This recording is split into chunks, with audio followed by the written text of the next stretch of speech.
বিসমিল্লাহির রহমানির রহিম। আলহামদুলিল্লাহি রাব্বিল আলামিন ওয়াসসালাতু ওয়াসসালামু আলা সাইয়্যিদিল মুরসালিন আম্মা বাদ। আজকে আমরা সূরা আনআমের 11 নম্বর রুকু পড়ব। এই 11 নম্বর রুকুর ব্যাপ্তি হলো 91 নম্বর আয়াত থেকে 94 নম্বর আয়াত পর্যন্ত। এই রুকুতে আল্লাহ সুবহানাহু ওয়া তাআলা তিনি বলেছেন যে তাওরাত এবং কোরআন এই দুটাই আল্লাহরই নাজিল করা। এখানে একটা শায় নজুল আছে যে ইহুদিদের একটা একজন পুরোহিত বা তাদের যে আলেম তিনি একটা কথা বলছিলেন, সেটার ইয়েতে একটা আয়াত নাজিল হয়েছে। এবং আল্লাহ সম্পর্কে যারা মিথ্যা অপবাদ দেয়, যারা আল্লাহর উপর মিথ্যা আরোপ করে, এটা তারা অত্যন্ত অবমাননাকর শাস্তি পাবে। যারা আল্লাহর কথা, আল্লাহর বিধান, হালাল হারাম, তারপরে আল্লাহ এই সব ব্যাপারে যারা মিথ্যা তথ্য দেয়, মিথ্যা তথ্য দেওয়া মানেই হলো এটা আল্লাহর উপরে মিথ্যা অপবাদ আরোপ করার মতো। তো সুতরাং এদেরকে সাবধান করে দেওয়া হয়েছে। এইখানে যে শানে নুজুল সেটা হলো যে সাইদ ইবনে জুবায়ের থেকে বর্ণিত আছে এই শানে নুজুলটা, যে একজন ইহুদি তিনি নবীজির দরবারে তিনি আসছিলেন বিতর্ক করার জন্য। মদিনার যে শাসন ব্যবস্থা ছিল, মদিনার যে মুসলমানদের যে রাষ্ট্র ছিল প্রথম দিকে, সেটা ইহুদিদের সাথে এটা একটা চুক্তি ছিল এবং তারা যাতায়াত করতো, তারা আসা যাওয়া করতো এবং তাদের সাথে মোটামুটি একটা সহজ সম্পর্ক একটা সময় পর্যন্ত ছিল। কিন্তু ইহুদিরা যখন চুক্তি ভঙ্গ করলো এবং তারা মক্কার মুশরিকদেরকে নানানভাবে তাদেরকে সাহায্য করলো এবং তাদের এইসব গাদ্দারির কারণে পরবর্তীতে তাদের বিরুদ্ধে বিভিন্ন শাস্তিমূলক ব্যবস্থা নেওয়া হয়। তো তারা নবীজির কাছে একদল আসছে। তো সেখানে তাদের একজন আলেম, সে এক পর্যায়ে বিভিন্ন কথার মধ্যে এক পর্যায়ে সে বলছে যে ওয়াল্লাহি মা আনজালাল্লাহু আলা বাশারিম মিন শাই, আল্লাহর কসম করে সে বলছে যে আল্লাহ কোনো মানুষের উপর কিছুই অবতীর্ণ করেন নাই, যে আল্লাহ কোরআনও নাজিল করেন নাই, তাওরাতও নাজিল করেন নাই, এগুলো সবই বেহুদা কথা, এই ধরনের একটা কথা সে বলছে। তখন তার যে যারা সঙ্গী ছিল তারাও আশ্চর্য হয়ে গেছে যে তেলে তো মুসা আলাইহিস সালামের উপর যে নাজিল করছিলেন সেটাও না। সে বলল যে না, সেটাও না। তো এরকম একটা কথাবার্তা হয়েছে। তো এরপরে এই আয়াত নাজিল হয়। তো আমি এটা আগেও আপনাদেরকে বলছি যে একটা আয়াতের একাধিক শানে নুজুলও থাকে। একটা আয়াতের কোরআনের নাজিল হওয়ার একটা কারণ শুধু এই জন্যই বা এই প্রসঙ্গে একটা ব্যবহৃত হবে বা এই জন্য এটা নাজিল হয়েছে, ব্যাপারটা এরকম না। বরং কোরআন নাজিল অনেক সময় এরকম হয়েছে যে কোরআন নাজিল হয়েছে স্বাভাবিক অন্য সময়ে, কিন্তু ওই ঘটনায় সেটা আবার সামনে আনা হয়েছে। তো শানে নুজুল অনেক সময় এরকমও হয়। এবং আমি আপনাদেরকে এটাও বলছিলাম যে কোরআনের সবগুলো আয়াতই এটা সার্বজনীন, এটা সব ক্ষেত্রেই প্রযোজ্য। কিন্তু শানে নুজুলটা হইলে আমরা হয়তো এটা বুঝতে কোনো ক্ষেত্রে আমাদের সহজ হতে পারে, এরকম আর কি। আউযু বিল্লাহি মিনাশ শাইতানির রাজিম। বিসমিল্লাহির রাহমানির রাহিম। ওয়ামা কাদারুল্লাহ হাক্কা কাদরিহি ইয ক্বালু মা আনজালাল্লাহু আলা বাশারিম মিন শাই।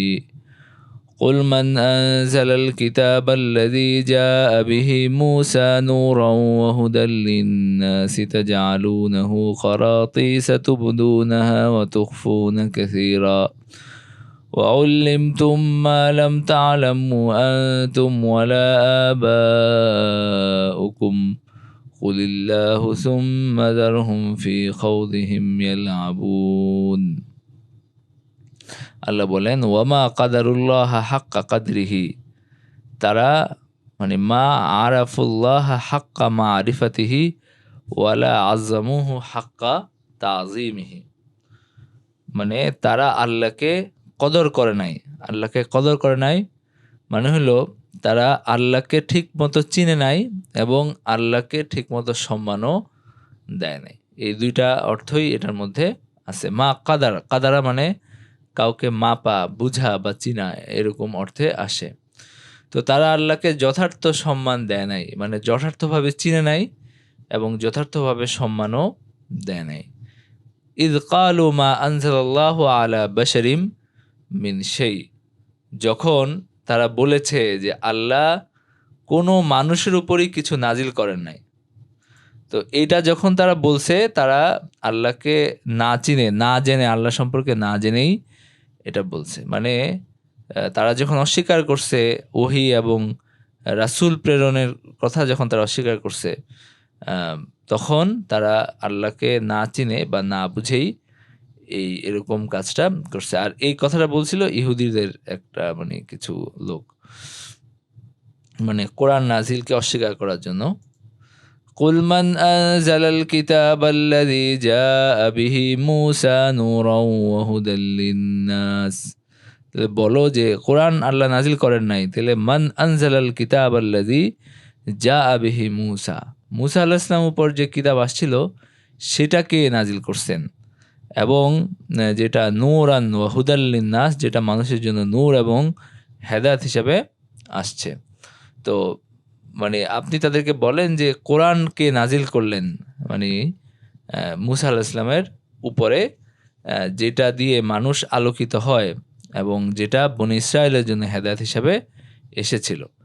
তাজআলুনাহু কারাতিসা তুবদুনাহা ওয়া তুখফুনা কাসীরা, তোমরা সেইটাকে মানে এবার বনী ইসরায়েলের যে কর্মকাণ্ড সেটা বলা হচ্ছে যে তোমরা এই কিতাবকে তোমরা হলো কারাতিস, তোমরা হলো বিভিন্ন ভাগে ভাগ করছো। তুবদুনাহা ওয়া তুখফুনা কাসীরা, তোমরা কিছু প্রকাশ করছো, কিছু গোপন করছো। মানে তোমরা এটাকে লিখছো বিভিন্ন ভাগে, কিছু তোমরা সামনে আনো, কিছু পিছনে রাখো।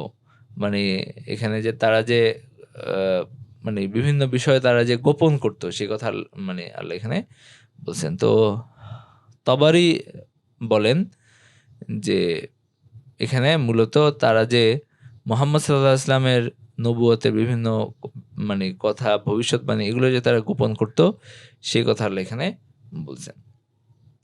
وعلمتم ما لم تعلموا أنتم ولا آباؤكم وعلمتم ما لم تعلموا, আর তোমাদেরকে শিক্ষা দেওয়া হয়েছিল যা জানতো না তোমরা বা তোমাদের পিতৃপুরুষরা। তো এটা আল্লাহর অনুগ্রহ ছিল যে তিনি তোমাদেরকে শিক্ষা দিছেন। মানে ওয়াউল্লিমতুম ইয়া মাশাল ইয়াহুদ মিন দীনিল্লাহি ওয়া হিদায়াতিহি ফি হাদাল কোরআন, মানে এই কোরআনে তোমাদেরকে শিক্ষা দেওয়া হয়েছে মা লাম তা'লামু, মানে তোমরা মানে তোমাদের পিতৃপুরুষ যারা তারা এটা জানতো না এবং তোমরাও জানতো না, তোমাদের পিতৃপুরুষরাও জানতো না। কুলিল্লাহু, এবং বলো যে আল্লাহ, তারপর তাদেরকে ছেড়ে দাও। সুম্মা যারহুম ফি খাউদিহিম ইয়ালাবুন, মানে তাদের জবাবে বলো যে আল্লাহ আনজালা হাযাল কোরআন, মানে কোরআন আল্লাহ নাজিল করছেন, তারপরে তাদেরকে তাদের ফি খাউদিহিম ইয়ালাবুন, তারা অযাচিত সমালোচনায় তারা হলো খেলাধুলা করতে থাকুক। মানে এটা তো তাদের কাছে একটা খেলা, মানে তারা এখানে এসে হঠাৎ করে এরকম কথাবার্তা বলা, এগুলো মানে এগুলোর কোনো রকম গুরুত্ব নাই, বরং এগুলো খেল তামাশার মতো। তো সুতরাং তাদেরকে তাদের এই সমস্ত খেলা মানে খেলতে দাও। কুলিল্লাহু সুম্মা যারহুম, যে বলো আল্লাহই কোরআন নাজিল করছেন, সুম্মা যারহুম ফি খাউদিহিম ইয়ালাবুন, তারপর তাদেরকে ছেড়ে দাও, তারা হলো নিজেদের অযাচিত সমালোচনার মধ্যে তারা হলো খেলতে থাকুক। তো এরকম হলো এখানকার বক্তব্য। ওয়ামা কাদারুল্লাহ হাক্কা কাদরিহি, এই কথাটা আরেকটা আয়াতে আছে, সেটা হলো সূরা জুমারে আল্লাহ বলছেন ওয়ামা কাদারুল্লাহ হাক্কা কাদরিহি ওয়াল আরদু জামিআন ক্বাবদাতুহু ইয়াওমাল কিয়ামাতি ওয়াস সামাওয়াতু মাতউইয়াতুম বিয়ামিনিহি সুবহানাহু ওয়া তাআলা আম্মা ইউশরিকুন। তারা আল্লাহকে যথাযথভাবে সম্মান দেয় নাই বা আল্লাহকে তারা বুঝেই নাই। যখন মানে আল্লাহ বলছেন যে ওয়াল আরদু জামিআন ক্বাবদাতুহু ইয়াওমাল কিয়ামা, কিয়ামতের দিন জমিন তার একটা হাতের মুঠোর মধ্যে থাকবে। পুরা জমিন, পুরা পৃথিবী তার একটা হাতের মুঠোর মধ্যে থাকবে। ওয়াস সামাওয়াতু মাতউইয়াতুম বিয়ামিনি, আর ৭ আসমান ভাঁজ করা অবস্থায় তার ডান হাতে থাকবে। সুবহানাহু ওয়া তাআলা আম্মা ইউশরিকুন, তিনি কত মহান এবং তারা যা শরিক করে তা থেকে তিনি কত তার থেকে তিনি অনেক বেশি ঊর্ধ্বে। তো এইটা আরেক আয়াতে এইভাবে আছে। আর এখানে ওমা কাদারুল্লাহ হাক্কা কাদরিহি বলে বলা হয়েছে যে আসলে তারা আল্লাহর পরিচয় সঠিকভাবে পায় নাই যখন তারা হলো এইসব কথাবার্তা বলছে। وهذا كتاب أنزلناه مبارك مصدق الذي بين يديه ولتنذر أم القرى ومن حولها والذين يؤمنون بالآخرة يؤمنون به وهم على صلاتهم يحافظون। আর এটা একটা কিতাব, ওয়াহাদা কিতাবুন, যেহেতু কোরআনকে তারা অস্বীকার করছে তো কোরআনের কথা এখানে বলা হয়েছে। এটা একটা কিতাব, হাজাল কোরআন আল্লাযী উনজিলা আলা মুহাম্মদ সাল্লাল্লাহু আলাইহি ওয়াসাল্লাম, যেটা মুহাম্মদ সাল্লাল্লাহু আলাইহি ওয়াসাল্লাম যে কিতাব নাজিল হয়েছে, যে কোরআন নাজিল হয়েছে, এটা হলো মুবারাক, এটা হলো বরকতময়। এটার উপকার বরকত অনেক বেশি, এটা ফায়দা এবং উপকার অনেক বেশি। আনজালনাহু মুবারাক ওয়া মুসাদ্দিকুল লিমা বাইনা ইয়াদাইহি, এবং এটা সত্যায়ন করে তার আগে যে আসমানি কিতাব নাজিল হয়েছে সেগুলোকেও সে সত্যায়ন করে। কোরআনে বিভিন্ন জায়গায় ইনজিলের কথা আছে, জাবুরের কথা আছে, তাওরাতের কথা আছে, সুহুফে ইব্রাহিমের কথা আছে, সুহুফে ইব্রাহিম ওয়া মূসা সূরা আর-এর মধ্যে। তো বিভিন্ন জায়গায় কোরআনে পূর্ববর্তী আসমানি কিতাবগুলোকে স্বীকৃতি দেওয়া হয়েছে। তো সুতরাং এরকম না যে কোরআন এসে দাবি করছে যে আর সবকিছু মিথ্যা, আমি একাই এখানে শুধু এটাই আল্লাহর কিতাব, বরং পূর্ববর্তী যত আসমানি কিতাব আছে সেগুলোকে সত্য বলেই তারপরে নতুন বিধান পেশ করা হয়েছে, সেগুলোকে কিছু জিনিসকে রেখে কিছু জিনিসকে রহিত করে। ওয়ালিতুনজিরা উম্মাল কুরা ওয়া মান হাওলাহা, এখানে এই কোরআনের উদ্দেশ্য নাজিল হওয়ার একটা উদ্দেশ্য বলা হয়েছে যে এই মক্কার মানুষকে সতর্ক করা, ওমান হাওলাহা, এবং এর আশেপাশে যে অঞ্চলগুলো আছে। তো এখানে ওয়ামান ইবনে আব্বাস তাফসীর করছেন যে ওয়ামান হাওলাহা সাইরা আহলিল আরজ, এটাকে যেহেতু মক্কা বলা হয়েছে উম্মুল কুরা, এবং মক্কা হলো পৃথিবীর কেন্দ্রভূমি, এটা হলো পৃথিবীর একটা কেন্দ্রের মতো। তো ওয়ামান হাওলাহা বলে ইবনে আব্বাসের তাফসীর হলো, আব্দুল্লাহ ইবনে আব্বাস রাদিয়াল্লাহু আনহু, যে এটা হলো পুরা জমিন।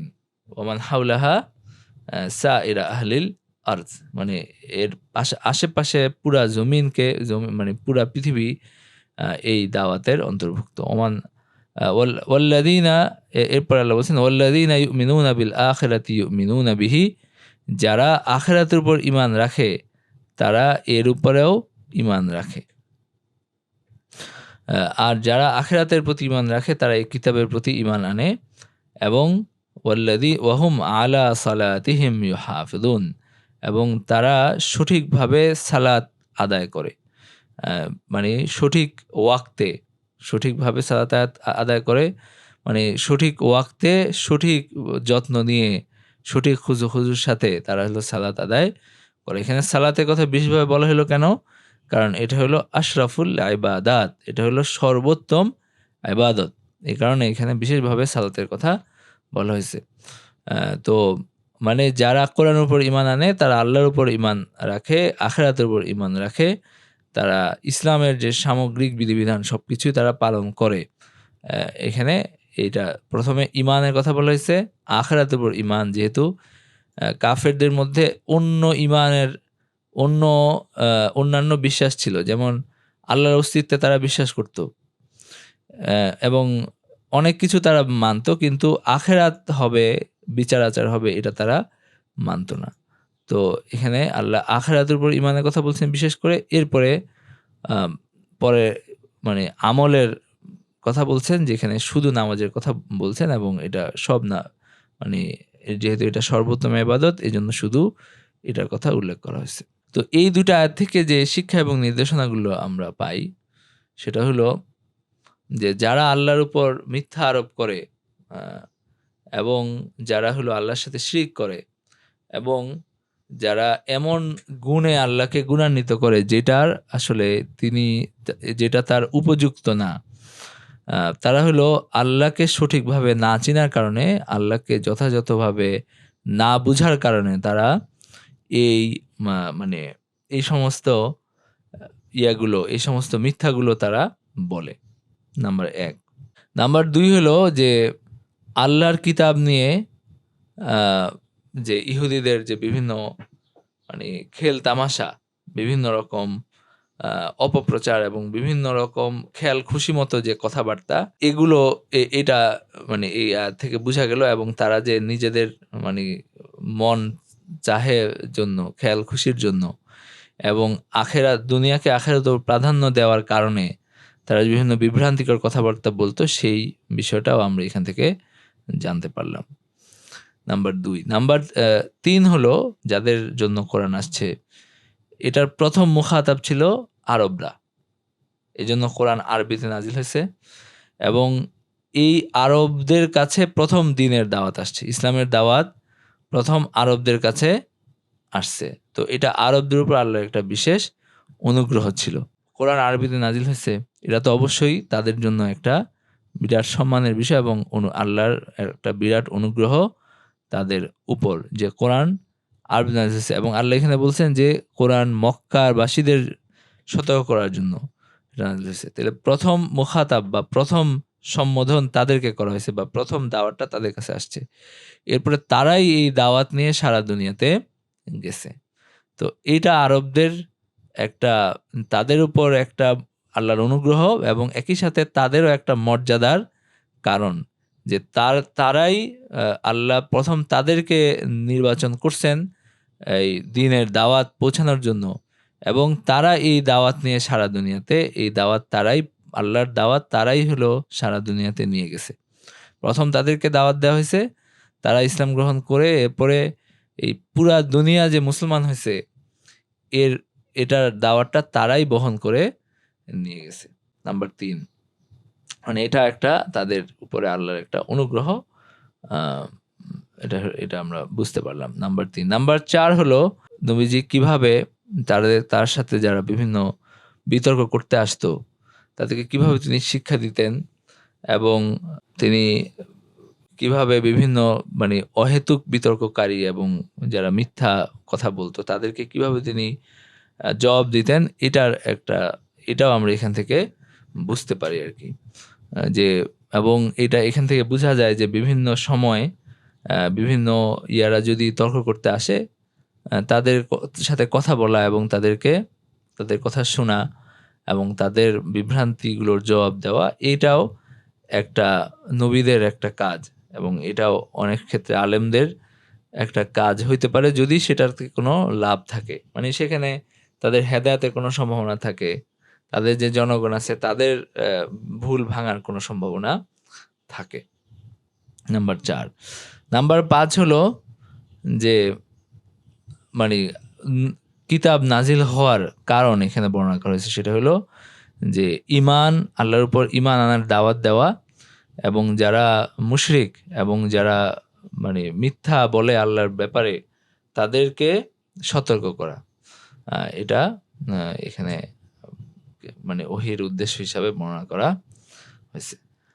আর আখিরাতের উপর ঈমান, এবং এটা হলো মানে কল্যাণের কারণ, আর আখিরাতের ব্যাপারে কুফরি, এটা হলো অনেক অকল্যাণের, অনেক মানুষের খারাপ কাজের উদ্দীপনার কারণ হয়। তো মানুষ যখন জানে যে সবকিছুর একটা হিসাব আছে, সবকিছুর একটা বিচার আচার আছে, তখন মানুষ ভালো কাজে উৎসাহী হয়, খারাপ কাজ থেকে দূরে থাকে। আর যদি মানুষ মনেই করে যে আসলে কোনো কিছুর কোনো হিসাব নিকাশ নাই, মানুষ মানে যা ইচ্ছা তাই করতে থাকে। তো এটা ছিল আমাদের ৬টা এই শিক্ষা এবং নির্দেশনা। ومن أظلم ممن افترى على الله كذبا أو قال أوحي إلي ولم يوحى إليه شيء ومن قال سأنزل مثل ما أنزل الله ولو ترى إذ الظالمون في غمرات الموت والملائكة باسطوا أيديهم أخرجوا أنفسكم اليوم تجزون عذاب الهون بما كنتم تقولون على الله غير الحق وكنتم عن آياته تستكبرون।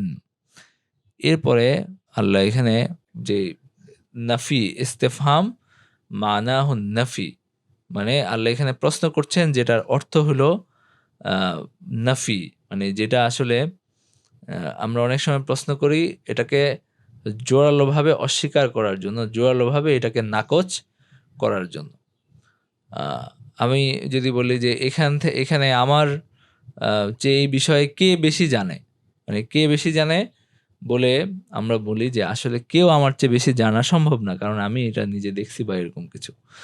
তো এখানে আল্লাহ বলছেন ওয়ামান আযলামু মিম্মান ইফতারা আলাল্লাহি কাযিবান, মানে তার চেয়ে বড় জালিম কে, যে আল্লাহর উপরে মিথ্যা আরোপ করে, মিথ্যা রটনা করে, অথবা বলে আও ক্বালা উহিয়া ইলাইয়া, তারা বলে যে আমার উপরে ওহী নাজিল হয়, ওয়ালাম ইউহা ইলাইহি শাই, এবং তার উপরে আসলে কিছুই নাজিল হয় না।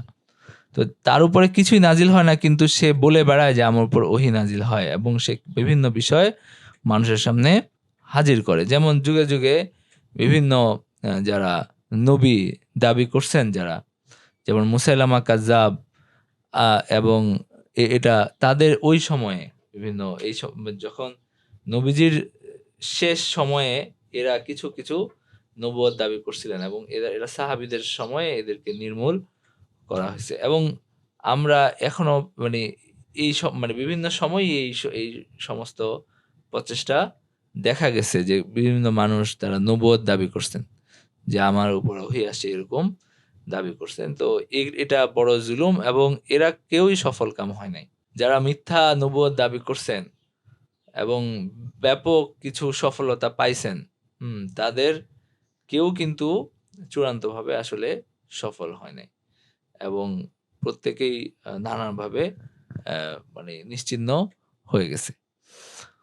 ওয়ামান ক্বালা সাউনজিলু মিসলা মা আনজালাল্লাহ, এবং যারা বলে যে, এবং যে বলে আমি অচিরেই নাজিল করব যেরূপ আল্লাহ নাজিল করেছেন, মানে আল্লাহ যেমন কোরআন অবতীর্ণ করছেন আমি এরকম কোরআন বানাইতে পারি, এটা তো আমার কাছে কিছুই না, মানে এরকম এটা আল্লাহ নাজিল করছেন, আমিও এরকম কিছু মানে অবতীর্ণ করতে পারি, মানে আমিও এরকম কিছু সৃষ্টি করতে পারি। যেমন সূরা আনফাল ৩১ নম্বর আয়াতে আল্লাহ বলছেন লাউ নাশাউ লাকুলনা মিসলা হাদা, আমরা যদি চাই আমরা এরকম মানে বলতে পারি, মানে কোরআনের মতো আমরাও এরকম বাণী আমরাও প্রসব করতে পারি। তো সুতরাং এটা কোনো বিশেষ কিছু না, এটা যারা বলে, মানে এটা নজর ইবনে হারেসের ব্যাপারে আবু হাইয়ান বলেন যে এটা নজর ইবনে হারেসের ব্যাপারে এটা নাজিল হয়েছে, যে তিনি যেটা করতেন সেটা হলো এটাগুলো নিয়ে হাসি ঠাট্টা করতেন, এবং বিভিন্ন সস্তা বিভিন্ন অশ্লীল কথাবার্তা এনে কোরআনের মোকাবেলা, মানে কোরআনের সুরে বিভিন্ন অশ্লীল কথাবার্তা বিভিন্ন রকম এগুলো মানে একেবারেই সস্তা কিছু কথাবার্তা কোরআনের বিপরীতে এনে বলতেন। এবং যেখানে যেটা সূরা লোকমানে তার কথা বলা হয়েছে যে ওয়ামিনান নাসি মান ইয়াশতারি লাহওয়াল হাদিস লিউদিল্লা আন সাবিলিল্লাহ, যারা লাহওয়াল হাদিস, যারা হলো বিভিন্ন রকম মানে কল্পকাহিনী, ওই যে রূপকথা, এগুলো যারা ক্রয় করে, মানে এগুলো মানুষকে শোনায় কোরআনের একটা বিপরীতে দাঁড় করানোর জন্য, মানে কোরআনের বিপরীতে একটা ওই যে গানের সুরে বা ইয়ে করে তারা হলো তার দুইজন বাদী কিনে নিয়ে আসছিলেন, এরা সুরে সুরে এগুলা মানুষ যেন সেদিকে আকৃষ্ট হয়, এবং কোরআনকে অসার প্রমাণ করার জন্য এই কাজগুলো করছিলেন। তো আল্লাহ এখানে বলছেন যে ওয়ামান ক্বালা সাউনজিলু মিসলা মা আনজালাল্লাহ, মানে দুই শ্রেণীর লোকদের কথা বললেন। একটা হলো যে যারা আল্লাহর উপর মিথ্যা আরোপ করে, তার ব্যাপারে শরিক করে এবং আহ, মিথ্যা নবুয়ত দাবি করে। নাম্বার দুইটা মানে পরের ইয়েতে। এরপরে আল্লাহ বলছেন যারা মানে এটাকে আল্লাহর কালাম হিসেবে অস্বীকার করে, তারা বলে তারাও এরকম মানে বলতে পারে, তারাও এরকম বানাইতে পারে। ولو ترى إذ الظالمون في غمرات الموت والملائكة باسطوا أيديهم أخرجوا أنفسكم, মানে যদি আপনি দেখতে পেতেন যে তাদের শেষ সময়ে ফি গামারাতিল মাউত, মানে ফি সাকারাতিল মাউত, মানে যখন এই জালেমদের যখন মৃত্যু হবে তখন তাদের কি অবস্থা হবে এবং কি কঠিন পরিস্থিতি তাদের হবে, এটা যদি আপনি দেখতে পেতেন। যেখানে ওয়াল মালাইকাতু বাসিতু আইদিহিম, মানে ফেরেশতারা যখন হাত প্রসারিত করে থাকবে যে আখরিজু আনফুসাকুম, যে তোমাদের জীবন বের করো, মানে এবার আর তোমার হলো দুনিয়ার জীবন শেষ, এবার তুমি বের হয়ে আসো। আল ইয়াউমা তুজজাউনা আযাবাল হুনি, এবং আজকে তোমাদেরকে প্রতিদান দেওয়া হবে বা শাস্তি দেওয়া হবে, যন্ত্রণাদায়ক শাস্তি তোমাদেরকে, লাঞ্ছনার আযাব তোমাদেরকে ভোগ করানো হবে। বিমা কুনতুম তাকুলুনা আলাল্লাহি গায়রাল হক, আল্লাহ সম্পর্কে মানে অসত্য কথা বলার জন্য, আল্লাহ সম্পর্কে অসত্য কথা বলার জন্য এবং তার ব্যাপারে শরিক করার জন্য, তার উপর সন্তান আরোপ করার জন্য, এই সব কিছুর জন্যই তোমাদেরকে আজকে শাস্তি দেওয়া হবে। ওয়া কুনতুম আন আয়াতিহি তাস্তাকবিরুন, এবং তোমরা আল্লাহ তার আয়াতসমূহ সম্পর্কে অহংকার করতে, এই জন্য তোমাদেরকে শাস্তি দেওয়া হবে। তো তাদের পরিণতি খুব কঠিন হবে, সেটা আল্লাহ এখানে বললেন। যারা এই সমস্ত অপরাধ করে, যারা আল্লাহর ব্যাপারে শরিক করে, যারা হলো মিথ্যা দাবি করে যে আমার উপর ওহী নাজিল হয়েছে, এবং যারা কোরআনকে অস্বীকার করে এবং তারা নিজেরাই কোরআন বানাইতে পারে, এরকম দাবি যারা করে। ওয়ালাকাদ জিতুমুনা ফুরাদা কামা খালাকনাকুম আউওয়ালা মাররাতিন ওয়া তারাকতুম মা খাওয়ালনাকুম ওয়ারাআ যুহুরিকুম وما نرى معكم شفعاءكم الذين زعمتم أنهم فيكم شركاء لقد تقطع بينكم وضل عنكم ما كنتم تزعمون ওয়ালাকাদ জিতুমুনা ফুরাদা, তোমরা একসময় আমার কাছে আসবে, ফুরাদা মানে একা একা, মানে প্রত্যেকে মুনফারিদিন, মানে একা, মানে সম্পূর্ণভাবে কোনো রকম সম্পদ, কোনো রকম পরিবার পরিজন, কোনো রকম হলো সন্তানাদি কিছুই তখন কারো হবে না, সবাই একা আসবে। দুনিয়াতে তার যত কিছু ছিল, তার একটা ভালো পরিবার ছিল, তার শক্তিশালী আত্মীয়স্বজন ছিল, তার শক্তিশালী সন্তান ছিল, তার অনেক ধন সম্পদ ছিল, তার এখানে যে প্রোটেকশনগুলো ছিল, এগুলো কিছুই থাকবে না। মানুষ একা আল্লাহর কাছে যাবে, তখন শুধু সে থাকবে, তার কোনো সাহায্যকারী মানে থাকবে না। এবং মানে তারা খালি পায়ে মানে নগ্নপদ হয়ে, একদম নগ্ন হয়ে, পোশাক ছাড়া তারা হলো সেদিন মানে বিচারের জন্য উপস্থিত হবে। তাহলে বলছেন লাকাদ জিতুমুনা ফুরাদা কামা খালাকনাকুম আউওয়ালা মাররা, মানে তোমাদেরকে আমি যেরকম সৃষ্টি করছিলাম একা, এরকম একা তোমরা আল্লাহর কাছে উপস্থিত হবে, কেউ তোমাদের সাহায্যকারী হবে না, কোনো রকম পরিবার পরিজন ধন সম্পদ কিছুই থাকবে না। তো হাদিসে এরকম আছে যে ইন্নাকুম মাহশুরুনা ইলাল্লাহি হুফাতান উরাতান, মানে তোমরা নগ্ন পায়ে, মানে খালি গায়ে, তোমরা হলো যেমন আল্লাহ তোমাদেরকে প্রথম সৃষ্টি করছেন সেরকম ভাবে মানে তোমরা আল্লাহর কাছে উপস্থিত হবে। তো মানে মানুষ যখন যেভাবে মানে সৃষ্টি হয় সেভাবে একদম কোনো কিছু ছাড়া আল্লাহর কাছে উপস্থিত হবে। ওয়া তারাকতুম মা খাওয়ালনাকুম ওয়ারাআ যুহুরিকুম, এবং মানে আমি যা তোমাদেরকে দান করছিলাম, মানে দুনিয়াতে যত কিছু আমি তোমাদেরকে দিছিলাম সব কিছুই তোমরা ছেড়ে আসবে, তোমাদের পিছনে ছেড়ে আসবে, তোমাদের দুনিয়ার সম্পদ এবং এগুলো তোমাদের কোনো আর কাজে আসবে না। তোমরা এগুলো সবকিছু দুনিয়ার নিজে পিছনে ছেড়ে আসবে। ওয়ামা নারা মাআকুম শুফাআকুমুল্লাযীনা যাআমতুম আন্নাহুম ফীকুম শুরাকা। আর আমি তোমাদের সাথে তোমাদের সুপারিশকারীদের দেখছি না, যাদের তোমরা মনে করেছো যে নিশ্চয়ই তারা তোমাদের মধ্যে আল্লাহর অংশীদার হিসাবে যাদেরকে তোমরা মনে করছিলা, তাদের তারা কাউকে তো তোমাকে দেখছি না, তারাও তোমাদের সাথে হবে না, তারাও থাকবে না তোমাদের সাথে। তোমরা যাদেরকে সুপারিশকারী মনে করছিলা, যে সমস্ত মূর্তি, যে সমস্ত উপাস্য, এবং যে সমস্ত এখন যে মানুষ পীর ধরে এটা সেটা বলে যে তার পা ধরে নাকি নিজের কোনো আমল ছাড়া, নিজের কিছু ছাড়া আরেকজনের পা ধরে জান্নাতে চলে যাবে। তো এই আয়াত থেকে স্পষ্ট বোঝা যায় যে প্রত্যেকের আমলের দায়ভার প্রত্যেকে বহন করতে হবে এবং প্রত্যেকে নিজের কাজের নিজেই জিম্মাদার হবে। তো ওয়ামা নারা মাআকুম শুফাআকুমুল্লাযীনা যাআমতুম আন্নাহুম ফীকুম শুরাকা, যে তোমরা যাদেরকে আল্লাহ শরীক দাবি করতে, তাদেরকেও আমি তোমাদের সাথে দেখছি না। লাকাদ তাকাত্তা বাইনাকুম ওয়া দাল্লা আনকুম মা কুনতুম তাজউমুন। লাকাদ তাকাত্তা বাইনাকুম, তোমাদের পরস্পরের সম্পর্ক ছিন্ন হয়ে গেছে। লাকাদ তাকাত্তা বাইনাকুম, তোমাদের সম্পর্ক ছিন্ন হয়ে গেছে। ওয়া দাল্লা আনকুম মা কুনতুম তাজউমুন, এবং তোমরা যা ধারণা করতে এটা হারিয়ে গেছে, এটা তোমাদের থেকে হারিয়ে গেছে। তোমরা যেই যাদেরকে সুপারিশকারী, যাদেরকে শরীক যেগুলো মনে করতে, তারা তোমাদের থেকে হারিয়ে গেছে এবং তোমরা একা আল্লাহর কাছে উপস্থিত হবে। ওয়ালাকাদ জিতুমুনা ফুরাদা কামা খালাকনাকুম আউওয়ালা মাররাতিন ওয়া তারাকতুম মা খাওয়ালনাকুম ওয়ারাআ যুহুরিকুম وما نرى معكم شفعاءكم الذين زعمتم أنهم فيكم شركاء لقد تقطع بينكم وضل عنكم ما كنتم تزعمون وما نرى معكم شفعاءكم الذين زعمتم أنهم فيكم شركاء, যাদেরকে তোমরা দাবি করতে যে তারা হলো তোমাদের জন্য সুপারিশ করবে তোমাদেরকে, এবং যারা যাদেরকে তোমরা দাবি করতে যে তারা আল্লাহর শরীক, তারা হলো ইবাদতের ক্ষেত্রে তারা হকদার, এরকম যাদেরকে তোমরা মনে করতে।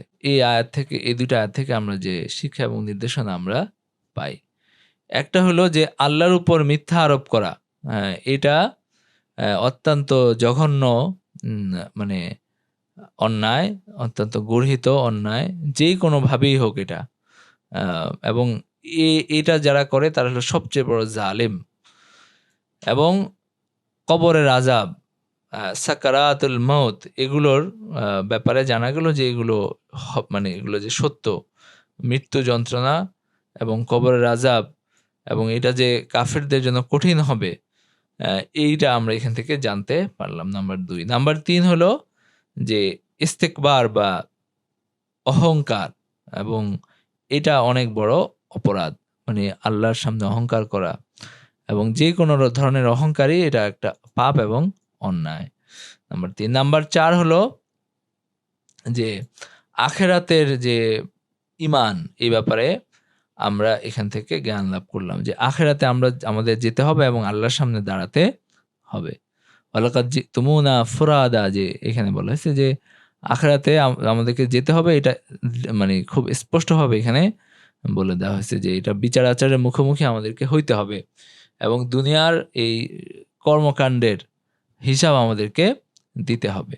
নাম্বার 4। নাম্বার 5 হলো যে কিয়ামতের দিন এই যে মানুষ যেগুলোকে নিজেদের ভরসার জায়গা মনে করত, যেগুলোকে আল্লাহর সাথে শরীক করত, যেগুলোকে নিজেদের সুপারিশকারী মনে করতো, এগুলো কিছুই কোনো কাজে আসবে না, বরং মানুষের নেক আমল তো সেদিন মানুষের সহযোগী হবে, অন্য কিছুই কোনো কাজে আসবে না। তবে আল্লাহ যাকে অনুমতি দিবেন তারা সুপারিশ করতে পারবে। বিভিন্ন হাদিসে যাদের কথা বলা হয়েছে, যেমন যারা নবীজি সুপারিশ করবেন, শহীদরা সুপারিশ করতে করবেন, এবং বলা হয়েছে যে যেভাবে বিভিন্ন আলেমরা সুপারিশ করতে পারবেন। এগুলোর কথা যে বলা হয়েছে এটা হলো আল্লাহর অনুমতিক্রমে, আল্লাহ চাইবেন দেখে এবং তিনি অনুমতি দিবেন দেখে সুপারিশ করতে পারবে। এছাড়া কোরআনের বিভিন্ন আয়াতে সুপারিশ করার কথা বলা হয়েছে যে আল্লাহর অনুমতি ছাড়া কেউ সুপারিশ করতে পারবে না। তার মানে আল্লাহর অনুমতি দিলে সুপারিশ করতে পারবে। তো সুতরাং আল্লাহ যদি কাউকে অনুমতি দেন সে সুপারিশ করতে পারবে, অন্য কেউ সুপারিশ করতে পারবে না। তো এটা ছিল আমাদের আজকের আলোচনা। আচ্ছা ঠিক আছে, আমরা আজকে এখানেই ক্লাস শেষ করে দিচ্ছি। ও আখিরু দাওয়ানা আলহামদুলিল্লাহি রাব্বিল আলামিন।